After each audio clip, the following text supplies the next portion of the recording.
Hello students, welcome to Ariyant career classes Kota. आज हम discuss करेंगे जेई एडवांस 2022 का क्वेश्चन सर्कल टॉपिक का। Let ABC is a triangle with AB and AC. AB आपको दे रखा है 1 और एसी आपको दे रखा है 3। यहाँ से ए मान लिया, ये बी हो गया, ये आपने सी मान लिया। इनको आप ज्वाइन कर दो और यहाँ पर आपको एक राइट एंगल ट्राइंगल दे रखा है ए पर। ठीक है ना। जो फर्स्ट लाइन में जो लिखा हुआ वो हमने यहाँ डायग्राम बना लिया। उसके बाद ये बोला है सर्किल जिसकी रेडियस 0 से बड़ा हो, वो रेडियस का एक सर्कल जो कि ए बी और ए सी साइड को टच करता है। तो इसको टच करता हुआ एक सर्कल आपने ये बना लिया। ठीक है। उसके बाद ये बोल रहा है कि ये इंटरनली टच कर रहा है सरकम सर्किल को भी, जो कि एबीसी ट्राइंगल है। अब एबीसी ट्राइंगल से एक सरकम सर्कल आप बनाओगे। ठीक है ना। तो ये वाला सर्कल जो है, ये वाला सर्कल, ये जो सर्कल था, ये इसको इंटरनली यहाँ पे टच कर रहा है। ठीक है ना। प्रॉपर डायग्राम हमने यहाँ ये बना रखा है कि एक एबीसी ट्राइंगल था, इसका एक सरकम सर्कल ये बाहर वाला सर्कल हो गया, और ये जो सर्किल है एक्स और वाई एक्सिस को टच कर रहा है, और ये इंटरनली टच कर रहा है सरकम सर्कल को भी। ठीक है। आई थिंक, आई होप आपको ये डायग्राम क्लियर हो गया होगा। रफ डायग्राम भी हमने बना के बता दिया, और आपको यहाँ पर फेयर डायग्राम ऑलरेडी यहाँ हमने बनाया हुआ है। ठीक है। अब ये पूछ रहा है रेडियस की वैल्यू पूछा है, यहाँ पर वैल्यू ऑफ रेडियस आर की वैल्यू बताओ। तो सबसे पहले ये आपको 1 दिया हुआ है, ए बी, ए सी आपको 3 दिया हुआ है। तो इस पॉइंट का कोऑर्डिनेट आप निकाल सकते हो 0,3, और इस पॉइंट का कोऑर्डिनेट निकाल सकते हो 1,0।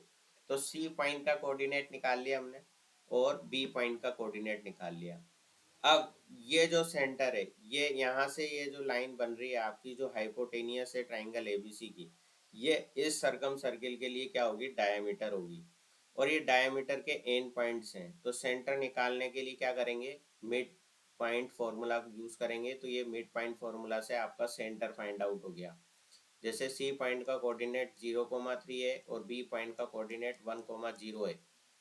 तो 0+1/2, 3+0/2, यानी कि 1/2, 3/2 आपका क्या आ गया, सेंटर का कोऑर्डिनेट आ गया। जो सेंटर C1 यहाँ दे रखा है उसका कोऑर्डिनेट हमने फाइंड आउट कर लिया। सरकम सर्किल का सेंटर है ऐसा भी, उसको हमने C1 से डिनोट करा है। और ये जो दूसरा सर्किल है जो एक्स और वाई एक्सिस पे टच कर रहा है, उसका सेंटर C2 से हमने डिनोट करा। और अगर हम यहाँ से देखें तो एक्स और वाई एक्सिस से ये C2 जो है आपका, एक्स और वाई एक्सिस से C2 जो है आपका R डिस्टेंस पर है। तो जो कि आपकी रेडियस है, यहाँ से आप देख लो, इसको मैं मिलाऊं यहाँ से यहाँ और यहाँ से यहाँ। ठीक है। यहाँ से यहाँ तक। ठीक है। तो ये क्या होगी, इसकी रेडियस होगी ना, ये रेडियस होगी, ये रेडियस होगी। तो ये वाला पॉइंट क्या हो गया आपका, C2 वाला, R, हो गया। ठीक है ना।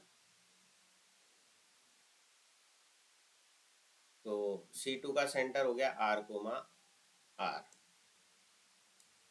तो C1 का सेंटर तो 1/2, 3/2 हो गया।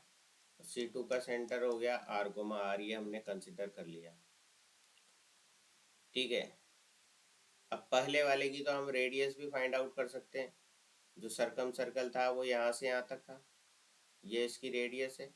ये 2 पॉइंट आपको दे रखे हैं, तो इसकी रेडियस में निकाल सकता हूँ। इसकी रेडियस R1 अगर मैं मान लूँ, और वो वाला पॉइंट आपको सी पॉइंट दे रखा है 0,3। तो 0 माइनस हाफ का स्क्वायर प्लस 3 - 3/2 का स्क्वायर। तो यहाँ हो जाएगा 1/4, और यहाँ हो जाएगा 9/4। तो R1 जो है आपके पास आ जाएगा √10/2। ठीक है। अब इंटरनली टच की क्या कंडीशन होती है, C1 C2 is equal to R1 - R2। तो यहाँ पर हो जाएगी R माइनस √10/2। दोनों रेडियस का डिफरेंस आप कर लोगे। ठीक है। अब C1 C2 आपको निकालना है साहब। C1 और C2 का कोऑर्डिनेट आपको दे ही रखा है। C1 क्या था और C2 क्या था? C2 तो था आपके पास R, R, और C1 का कोऑर्डिनेट हमारा क्या आ रहा था यहाँ पर? 1/2, 3/2। ठीक है, तो इन दोनों के बीच की डिस्टेंस तो हम फाइंड आउट कर ही सकते हैं। तो यहाँ पर आप देखो, R माइनस हाफ का square, R plus R minus 3/2 का होल स्क्वायर, इसका स्क्वायर रूट, और यहाँ पर आ जाएगा R माइनस रूट 10/2 का मॉडुलस। स्क्वायरिंग बोथ साइड आप करोगे तो R माइनस हाफ का स्क्वायर, R माइनस 3/2 का होल स्क्वायर, ये आ जाएगा, और इधर R माइनस रूट 10/2 का होल स्क्वायर आ जाएगा। ठीक है, यहाँ से एक क्वाड्रेटिक इक्वेशन आ जाएगी R की फॉर्म में, देन फिर हमारी R की वैल्यू फाइंड आउट हो जाएगी। सो R square plus 1/4 minus 2 into 1/2 R, है ना। ये तो फर्स्ट का हमने वो कर दिया, सेकंड का आप करोगे प्लस R स्क्वायर, कितना था ये? 3/2 था ना, तो 9/4 माइनस ट्वाइस ऑफ 3/2 R। ठीक है, और इधर आ जाएगा R square plus 10/4 minus 2 root 10/2 R। ठीक है, ये इज इक्वल टू में है, तो एक R स्क्वायर से तो एक R स्क्वायर कट गया, 2 से 2 कट गया, यहाँ भी 2 से 2 कट गया, यहाँ भी 2 से 2 कैंसिल हो गया। ये 5/2 आ जाएगा 2 से कैंसिल होने के बाद, तो यहाँ बचेगा 1/4 minus R plus R square plus 9/4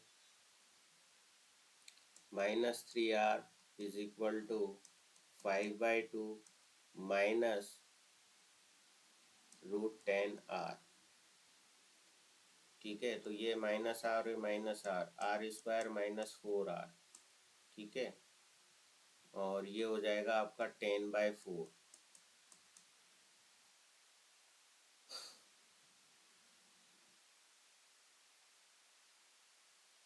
is equal to 5/2। ये भी कितना हो रहा है कटने के बाद? 5/2 ही बचेगा, तो इस 5/2 से ये 5/2 भी कैंसिल हो जाएगा, तो माइनस रूट 10R इधर बचा।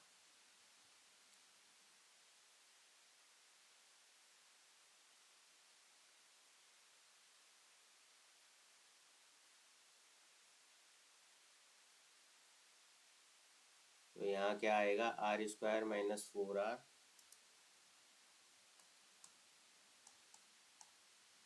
और ये आ जाएगा आपका इज इक्वल टू में माइनस रूट 10R। अब इधर से R स्क्वायर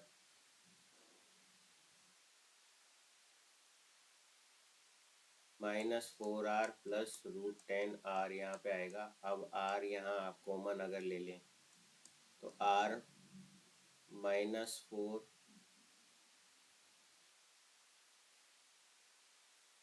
प्लस रूट 10 यहाँ बचेगा, दैट इज इक्वल टू 0। तो R इज इक्वल टू 0 आ गया है, और एक आ गया R is equal to 4 minus root 10। अब वहाँ बोला है कि R जो है ग्रेटर देन 0 होना चाहिए, यानी कि 0 तो हो नहीं सकता, तो R की वैल्यू आपकी क्या आएगी? 4 माइनस रूट 10। तो ये अप्रोक्सीमेट वैल्यू होती है 0.83 ले लो, या फिर 0.84 आप ले लो, 0.83 ले लो या फिर 0.84 आप इसको लिख सकते हो अप्रोक्सीमेटली। तो इस तरीके से इस क्वेश्चन का आंसर आपका आएगा।